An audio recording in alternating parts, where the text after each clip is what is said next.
Today, we live in a world where every free second is consumed by scrolling, tapping, liking, sharing.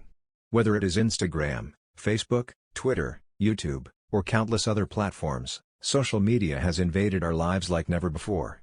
It promises connection, entertainment, knowledge, but at what cost?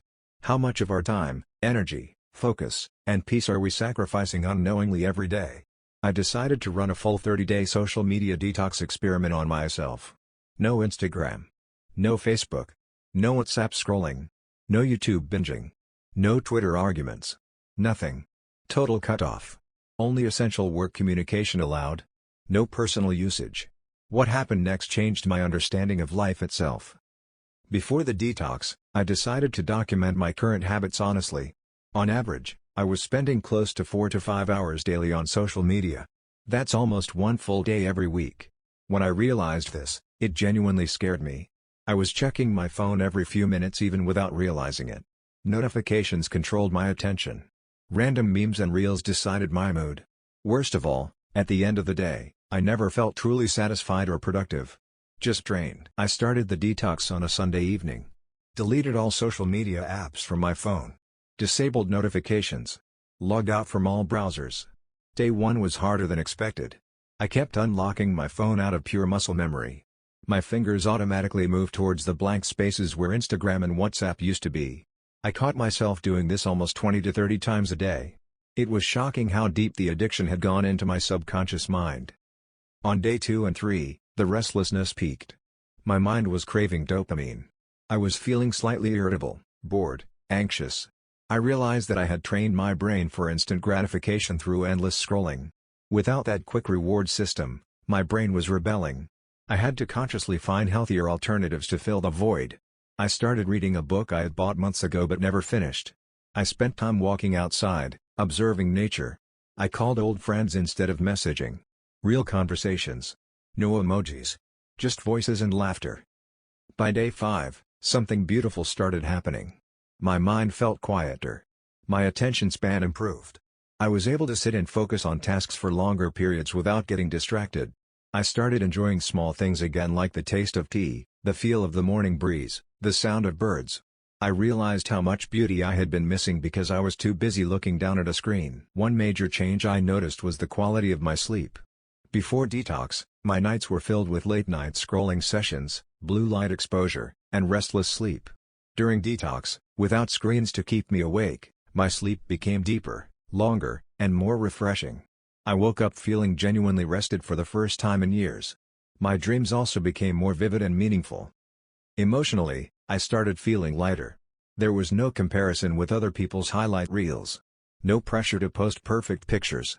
No FOMO, fear of missing out. I realized that a lot of my anxiety earlier was not because of real problems but because of curated illusions on social media. Everyone posts their best moments, their victories, their beauty, their success, but rarely their struggles. Without being bombarded with these images, I started appreciating my own life more, even with its imperfections. By day 10, I noticed that my creativity was blossoming. With less noise and distraction, my mind had space to wander, imagine, create. I started writing poetry again. I started painting random sketches. Ideas flowed naturally without being forced. It was as if my brain finally had the breathing room it desperately needed. Social relationships also improved. Instead of texting happy birthday messages, I started calling people personally. Instead of liking a post, I had real conversations. It made me realize how superficial most online interactions are compared to the richness of real human connection. Face-to-face talks, long phone calls, even handwritten notes had so much more emotional depth than emojis and double taps. There were challenges too. Sometimes I felt isolated. Sometimes boredom crept in. But slowly, I learned that boredom is not a bad thing.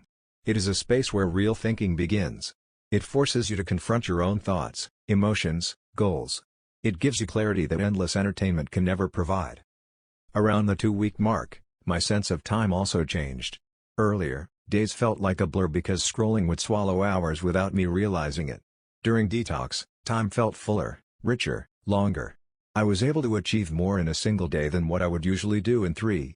I realized that time is not just about quantity but quality of attention. Physically too, there were benefits. Less eye strain. Less neck pain from bending over the phone. More outdoor walks. More mindful eating without distractions.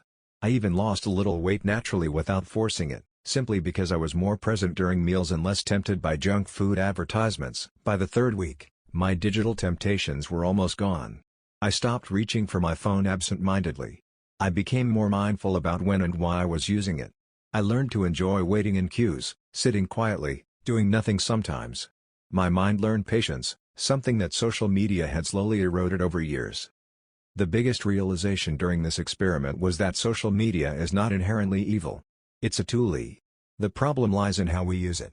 When used mindlessly, it can trap us into cycles of comparison, distraction, and addiction.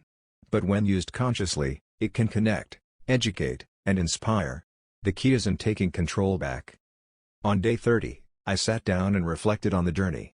I felt like I had traveled not just through days but through layers of myself that I had ignored for too long. I discovered passions, habits, emotions that were buried under the noise. I understood myself better. I respected my time and energy more. When I finally reinstalled my apps, I made strict boundaries. I turned off all non-essential notifications. I set time limits. I unfollowed accounts that made me feel inferior or anxious. I followed only those that inspired or educated. I decided to use social media intentionally, not automatically.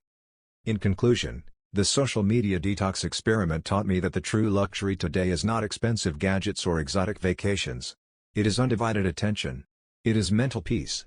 It is presence. Life is too precious to be spent endlessly scrolling through other people's highlights while missing our own real journey. If you are feeling overwhelmed, distracted, anxious, dissatisfied, I encourage you to try a social media detox yourself. Maybe not 30 days at first.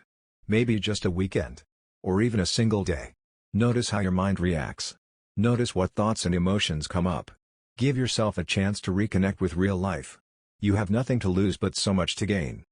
Remember, social media is designed to be addictive. It is not your weakness, it is by design. The only way to beat the system is to step outside it for a while. Reclaim your time. Reclaim your focus. Reclaim your life. This was my journey of social media detox. It wasn't perfect. It wasn't easy. But it was one of the most rewarding experiments I have ever done. Thank you for listening. If you are inspired to try your own detox, let me know in the comments. Share your experiences. Let's start a real conversation about living consciously in the digital age. Until next time, stay mindful, stay free.